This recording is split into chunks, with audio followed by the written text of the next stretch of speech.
Hello, hello. How How's are everybody you? doing on a Wednesday afternoon? Wednesday Hmm? morning, even. Blimey, I'm rushing into the afternoon already.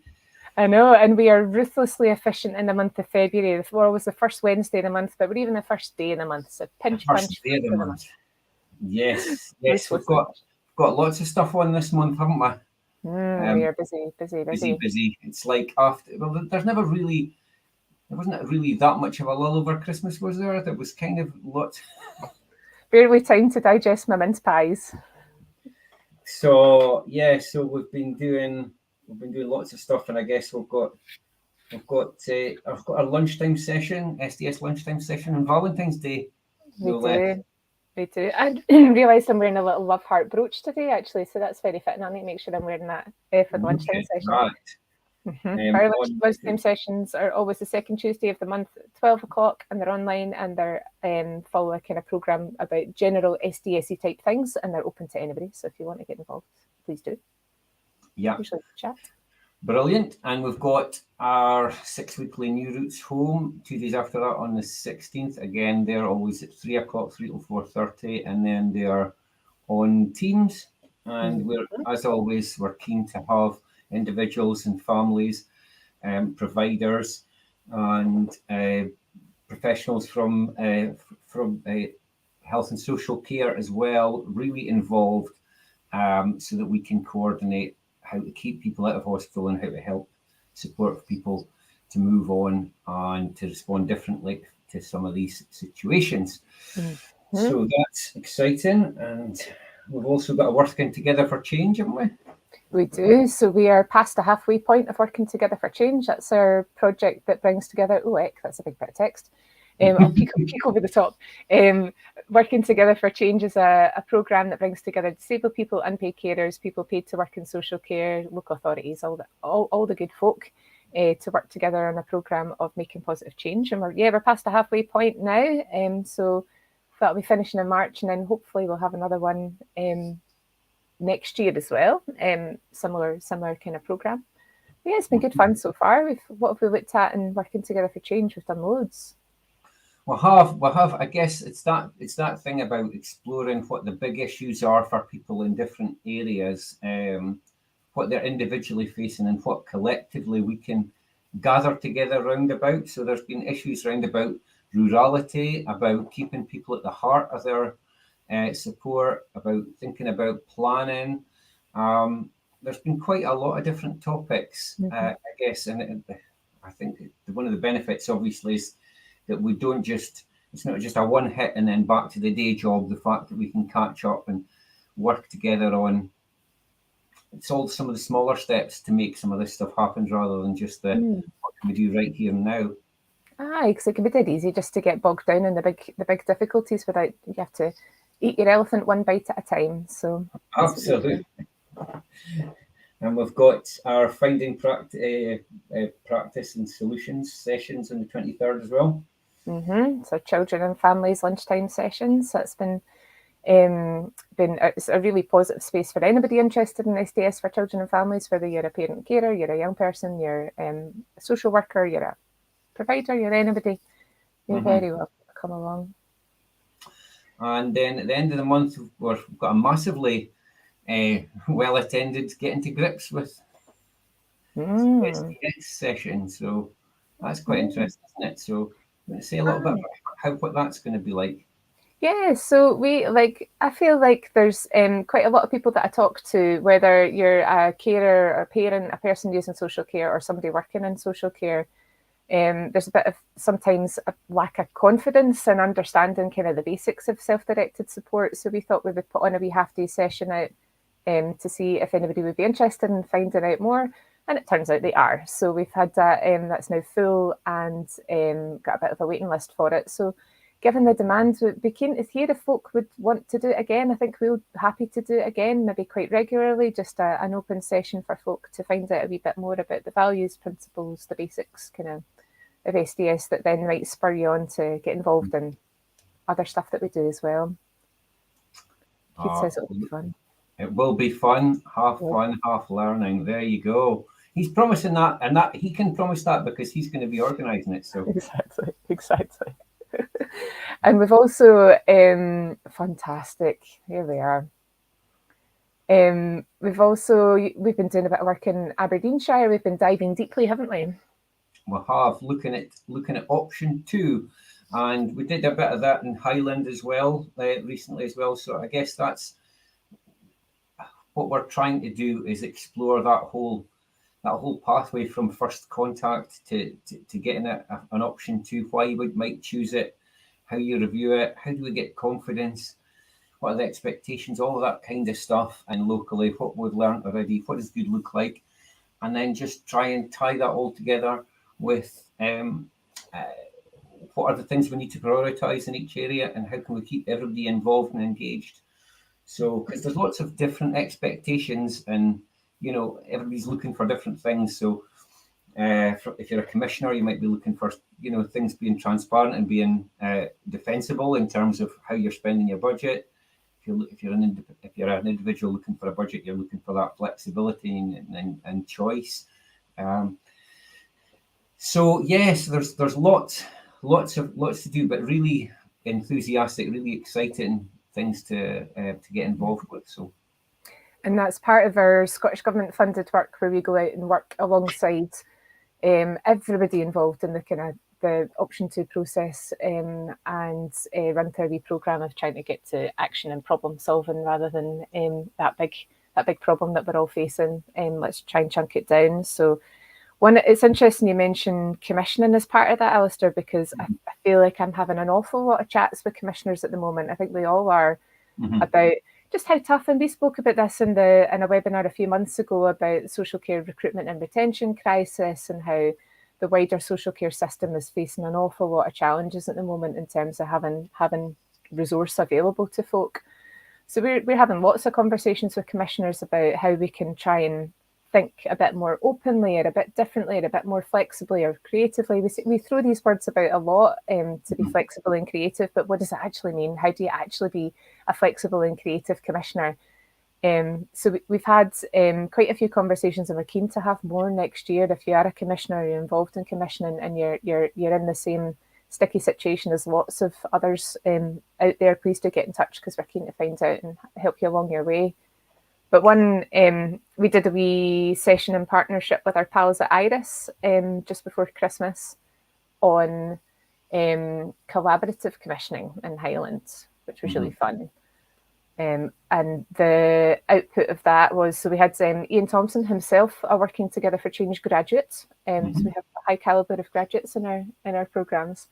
Was on a panel along with folk from a couple of local community organisations and another organisation that works across Highland and Argyll and Bute.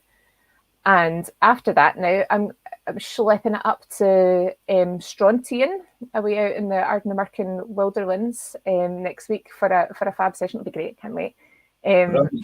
For another one of these co-produced sessions. Let's get everybody in the room together and figure out what do we want? What do we want? How are we going to do this? How can we all agree on what our vision is? And when you think about these wee areas that are super remote, highly rural, really limited kind of access to services, but amazing assets, amazing resources, amazing community, amazing strengths, how do we build all that together into something that can result in really more collaborative, flexible, creative commissioning approaches? The Wild West. Definitely. And that's the thing that time and time again we come across is, if you allow people the space to explore what could happen and what could make sense, it's amazing. Some of the things that we get, the outputs that we get, are things that we couldn't independently on our own have come up with, because it's that local knowledge and those connections. So, the Wild West, according to Keith. Wiki Wild West.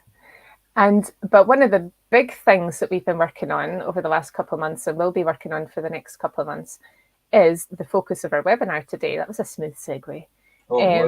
Thanks. That there's a consultation underway to develop a national improvement plan for self-directed support.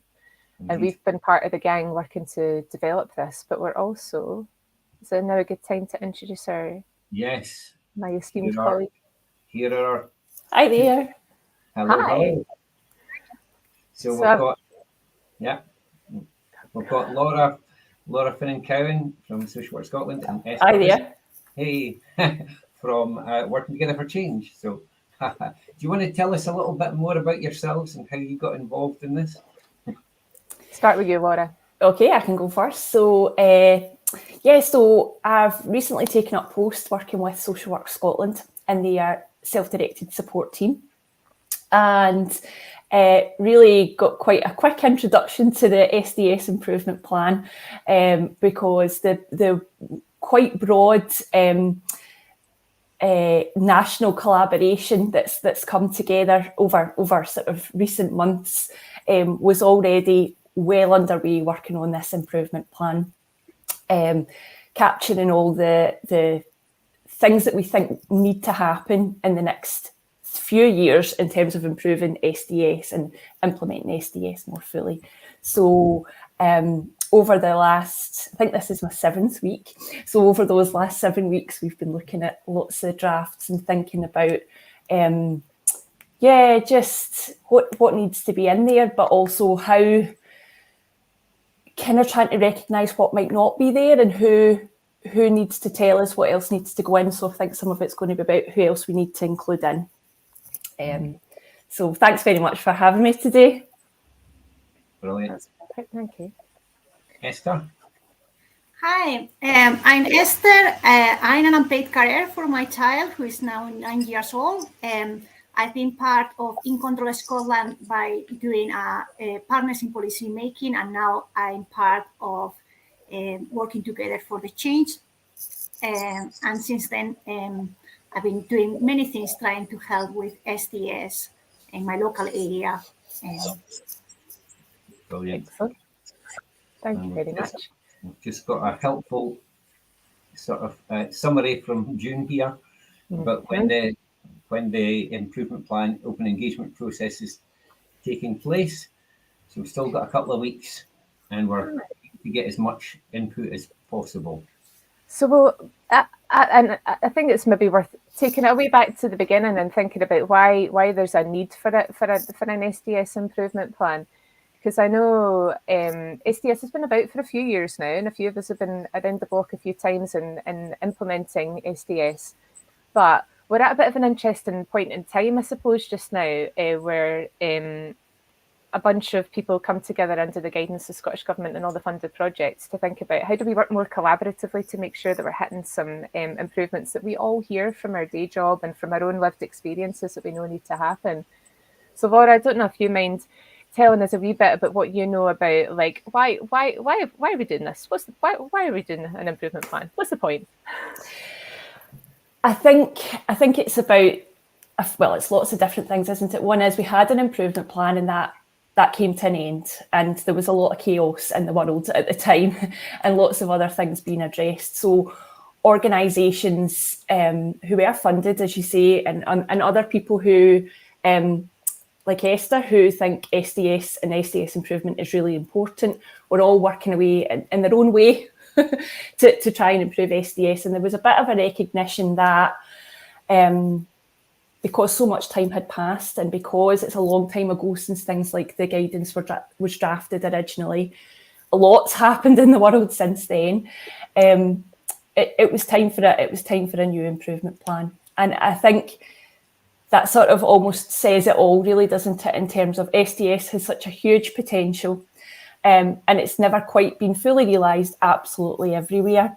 And for lots of people, it's not been realised as well. And I think the fact that we need to go back and think about where else can we implement, where else do we need to get actually the basics and get the building blocks right. So we're still at that stage very much. And I think it's because of the complexity of self-directed support. And I think it's taken us a while kind of collectively across the country to understand that you actually need to get the complexity of it. You need to understand how all the different bits relate. And I suppose that's why in our organisation and in our project, we try and take quite a scientific approach to implementation of social policy. And that's what we've been trying to do. But That's not to say that we want that complexity to exist for everybody. And that's why it's really important that certain stakeholders do that bit of the work, and the other stakeholders who are interested in getting good support and have a good life talk about the bit that's really important to them. So I think it echoes that, yeah, we're getting to grips with all the bits that need to work together, and work together better. And I think we're really doing that. But ultimately, we've not seen the implementation that we would have liked. We've not seen the fantastic outcomes that people could have achieved everywhere, and in as many places that we would have liked, and for as many people. So that's why we have to keep going, and we have to keep trying. We've got lots of opportunities in the future, things that might be on the horizon for health and social care. So let's tap into those. Let's create a plan that's going to help us take advantage and take those opportunities. Mm-hmm. Definitely. And one of the biggest things on the horizon is the impending National Care Service as well. So this plan is kind of designed to take us up to the point of the new National Care Service being in place, isn't it? So it's almost like the way that I was kind of describing it to somebody before is like we've got this self-directed support represented a really big change in the way that social care existed 10 years ago. There was this quite a significant bit of legislation, bit of policy, lots of things had to jiggle about and change, lots of attitudes and cultures needed to change as well.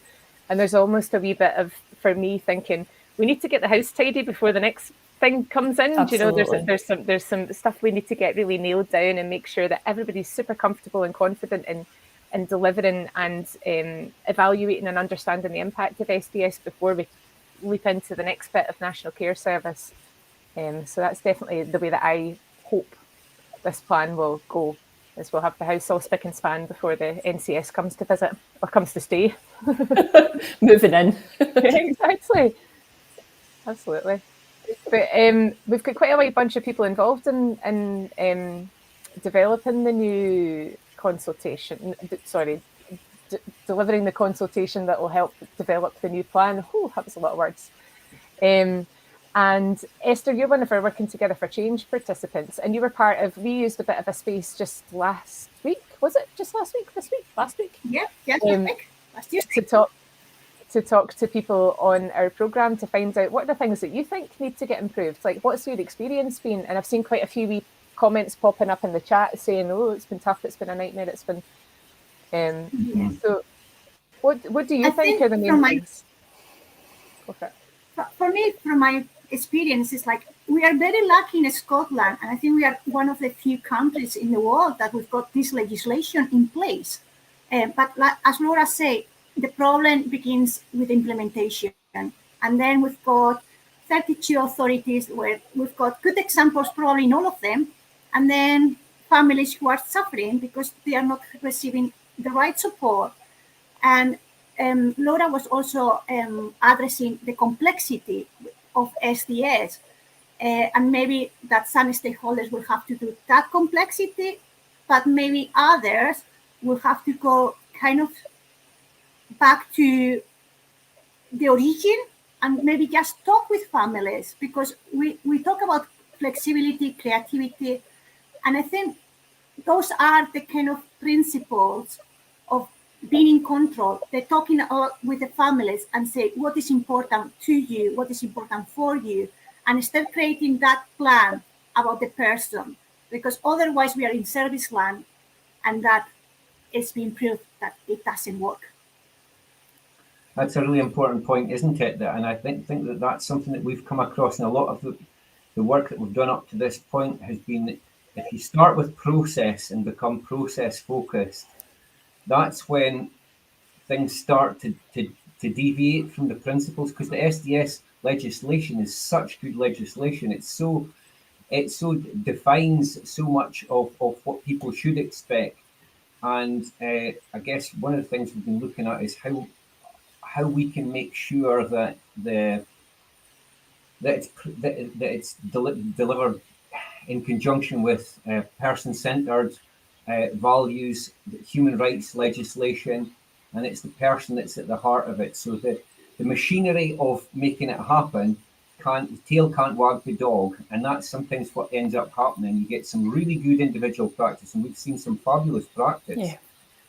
But it's the consistency, isn't it? It's the consistency of that practice, and how solidly it's integrated into the culture.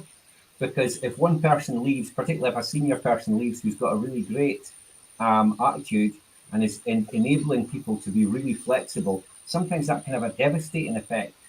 Absolutely. So we need to make sure that how we can share all that and get the confidence from that individual experiences, and then feed it in so that everybody can experience that. Mm-hmm.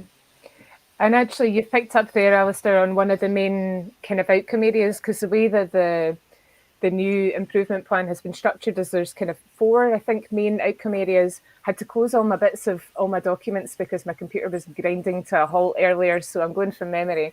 But leadership is one of the key kind of big headline areas that there's a whole pile of outcomes underneath, isn't it? Because there's something from our experience. We work nationally, and we speak to folk of all shapes and sizes and levels and job titles and experiences across all local authorities. But the areas where I certainly, as a personal reflection, would say that I've seen the best practice have been where there's a really strong culture, there's a really strong leadership in place of somebody senior enough to say, this is really important.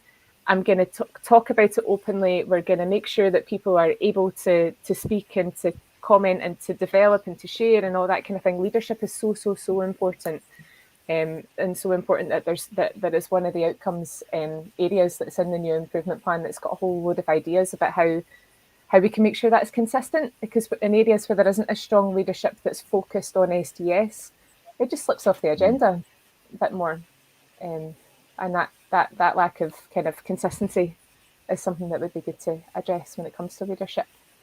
But we've got some kind of some quite people in leadership positions across local authorities and across organisations that are involved in the consultation. So hopefully they'll be able to feed back some of their experiences as well. Sorry, I'm seeing loads of comments coming in. I know. So what I mean is, how do we all live and work with?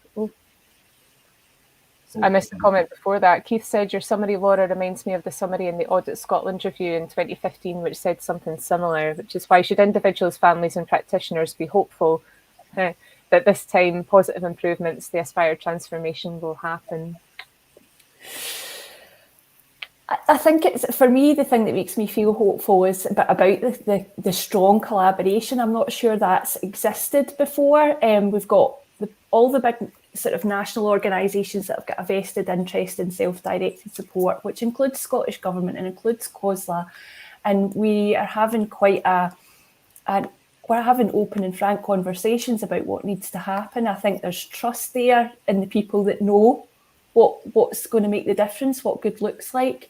We've got things that we didn't have before as well. We've got things like the framework of standards, which of course I'm going to talk about because that's one of the first pieces of work I'm going to be undertaking, is a review of those standards. And we've got those standards, and those standards were created to say what good looks like.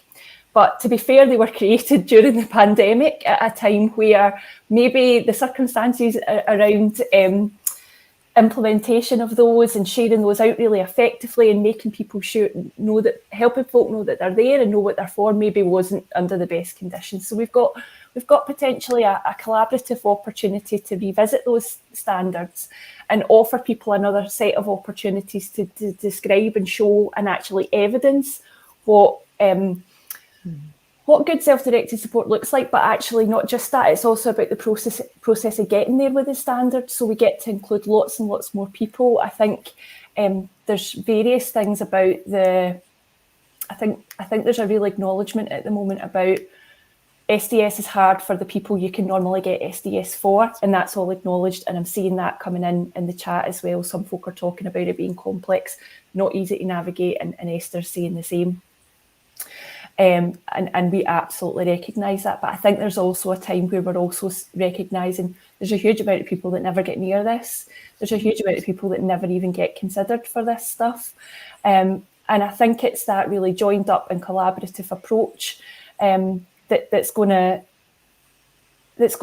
hopefully mean that the next 3 years of work is stuff that's going to help get us where we want to be for that National Care Service. And I think the thing about lots of our work, our teams, but absolutely others organisations as well, it's about that learning that we do. It's learning all the time whilst you're working. It's whilst you're gathering that evidence all along, because that just feeds in the process. I think the other thing that always gives me hope about this agenda is just the sheer amount of people and the sheer amount of passionate people that really, really care, and they come from all walks of life. And that always gives me hope as well. I hope that answers your question, Keith. It probably doesn't, but I think that's really helpful. And I guess following on, maybe coming to you, Esther, in terms of that whole leadership stuff, one of the things I guess is that we are keen to have leadership right through everybody, away from just the idea that it's top down, and programs like Partners in Policy Making, Work Together for Change, and all these, there's lots of there's the people-led policy panel. There's been lots of these things where it's about empowering people to expect more, to not have, just be passive recipients. And I guess I'm wondering what you're seeing from your perspective, Esther. From my perspective, and I think we are. I also hope for like Laura is. I think we're having positive changes, and it's sometimes very hard to see them. But just the fact that we are all passionate, and the Scottish government is taking the time to talk with everyone. For leadership, I do feel that obviously it should be for the implementation should be given like clear guidelines, and I think with these pricing principles in place, it's going to be helpful.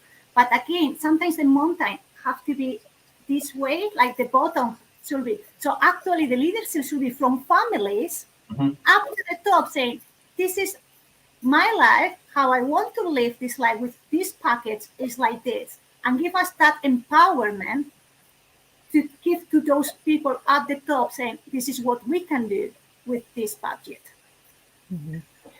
And that's another super important point. Is another one of the outcome areas is about people using social care in their families, their involvement in improvement, and what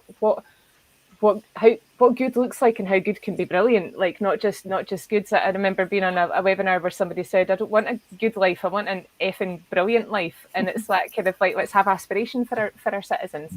But I know, Esther, you've been on a journey for SDS. There's been a lot of ups and downs. It would probably be fair to say. Like, what would brilliant look like for you for self-directed support? What would you want to achieve? What would be the big improvement that would make a difference for your family?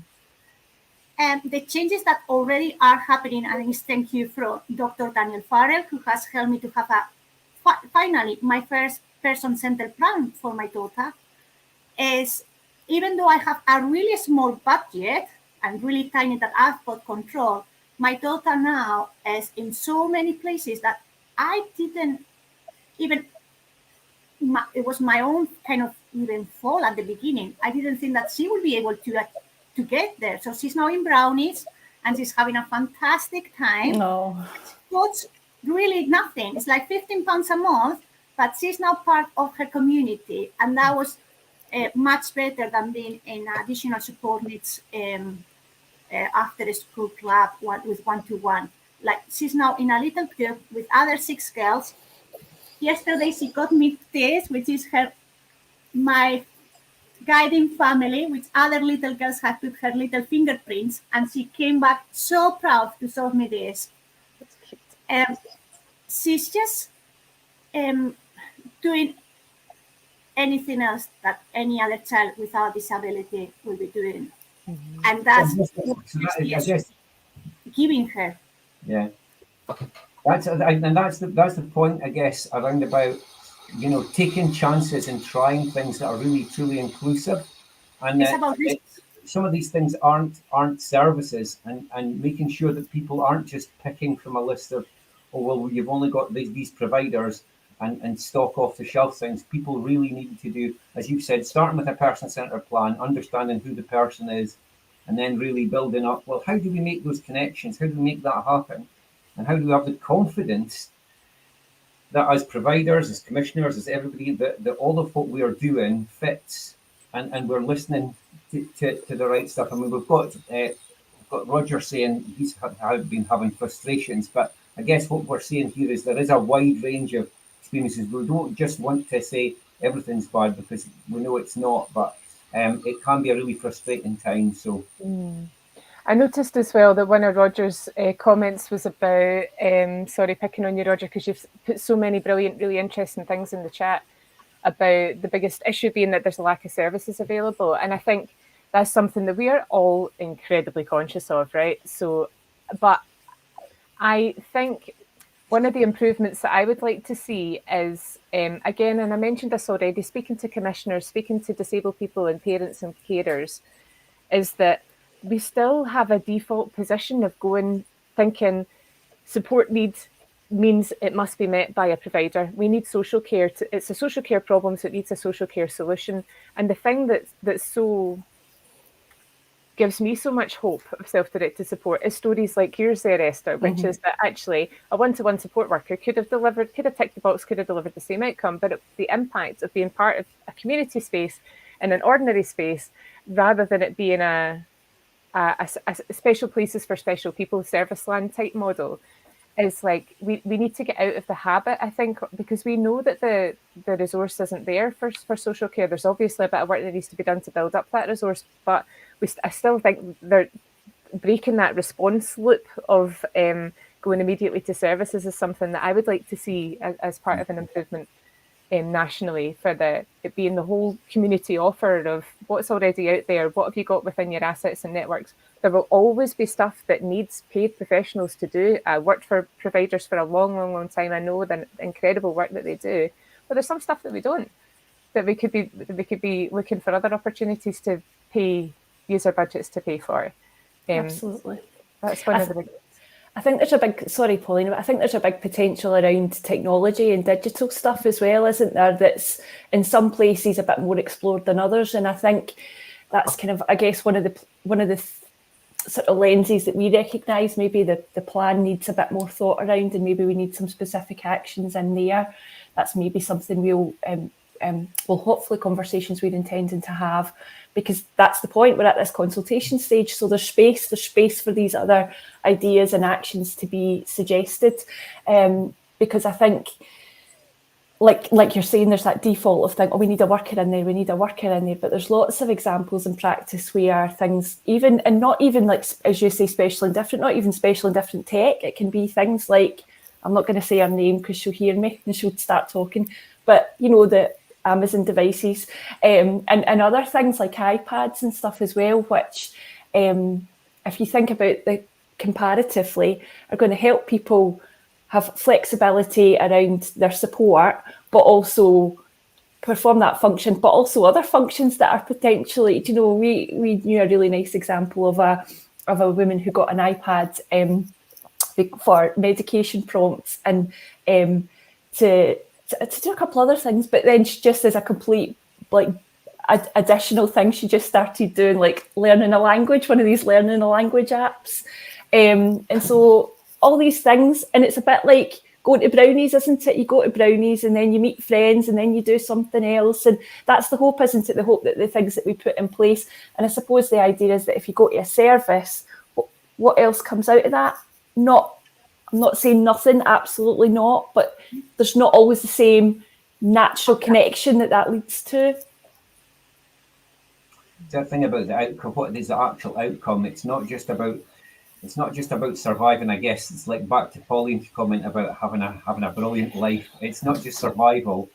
It's about living, and to do that you need to understand who the person is, and we need to think about how we support people to think about opportunity and risk. And too often we're still, and that's something I'd really like to see as part of this plan, is a rebalancing of the people who are trying to be inventive and creative to create opportunities, and for us to recognise the risk to people of doing nothing or doing the things that just repeat past mistakes. We've all heard stories. I mean, Danielle herself, ended up in, was given a choice of being, well, a choice of returning to live with her dad or being in a nursing home, when another, it took ages for her to get out of that. So there's still things to this day that we keep hearing of, where we see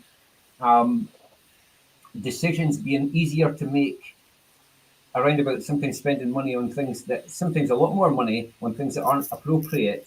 So it's that delegated authority and that confidence. How do we share those and get that part of the mainstream so it doesn't feel out there? Because we've been doing it for years and really successfully. The number of stories we've got, we've gathered loads in Control Scotland, but there's so many across that you think that's great. And how can we make more of that drive practice rather than fear and process? Absolutely. And some of the work that has been happening in the focused implementation sites with our project has been learning exactly about that delegated authority to social workers, and learning and just going through that testing and learning process with those sites, gathering that information and being able to share that. We have a community of practice which includes all the local areas, and being able to share that practice more widely is really useful, because even the stuff where it's difficult, that you still get learning from that, don't you? Actually, sometimes you get learning from more bits when it doesn't work or when it's hard. And that's a process that we are engaged in all the time in all the bits of our work. And that's where I was talking earlier about that learning again. And I think the other thing for me that makes me feel a bit more reassured looking at this plan compared to others is I know that the voices of local authorities, health and social care partnerships are in there too. Because I think to come at a plan from the perspective of people and their families and their carers and children is really, really important. It's crucial that we do that.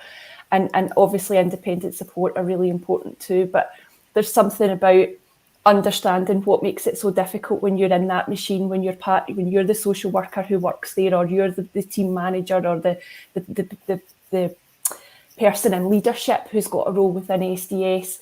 We need, and we've learned that through our work with the community of practice about what's difficult there, what isn't working, what needs fixed, what needs addressed first.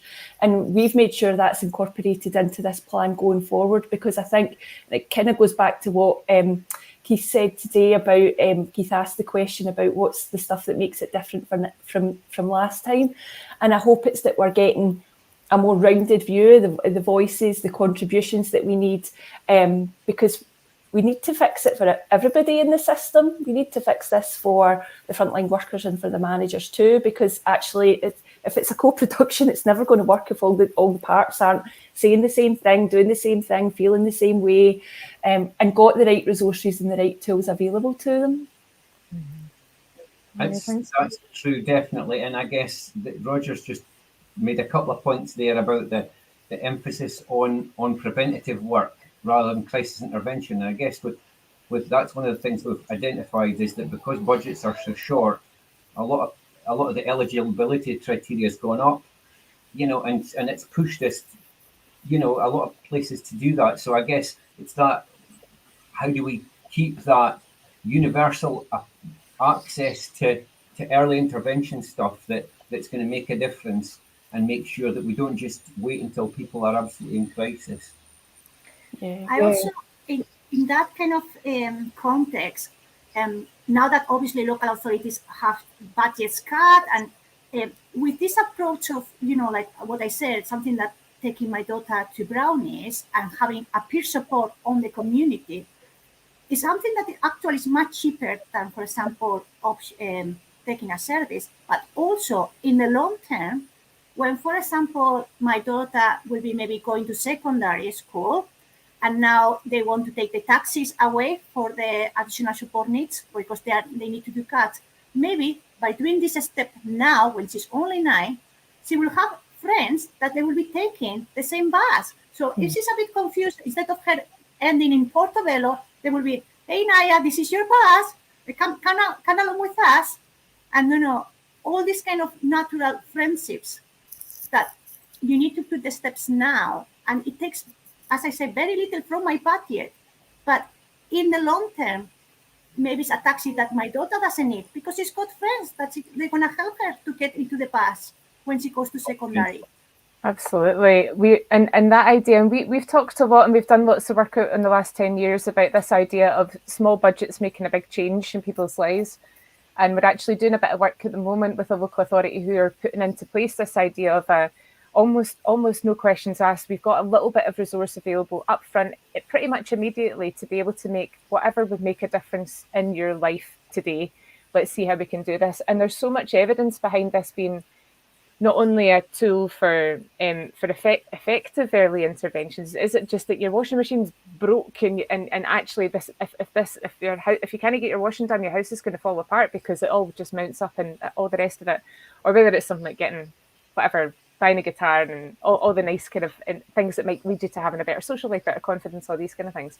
But there's so much evidence behind that approach of being tight, little, very small, rapid, effective interventions can save genuinely thousands in the longer term. And we talk a lot about this as an idea, but the evidence Roger's also just mentioned there in his own perspective, like having a really rigid service focused approach that there's no flexibility in what I'm reading in your comment, there's no flexibility in the budget, and that ends up costing so much more. It's a waste of money. It's a false economy. But part of that is getting away from the firefighting and giving people the space to be able to try things and giving people the trust and the authority to be able to make good decisions that are as close to the person as possible. Because when we know that when decisions start getting fired up chains into panels, into all these kind of things, it becomes. And I guess it's that trust, isn't it? I mean, I guess, Esther, coming back to the point that you made about, taxi versus bus, for example, a number of times I've been in conversations with people around about that sort of stuff. And some of that's about, well, I know where I am with my taxi. I know that they're definitely going to, and what if the bus doesn't work? What if, am I going to be able to swap back? So it's that thing about flexibility, so that we're going to try this, and this is how we do it responsibly and try and make it work. And these are all steps we can put in place. And quite often it's had fabulous. But if you've got to take a step back and then go forward again, you need to have that confidence that's what's going to happen, because that allows people to dream and think big and be more creative.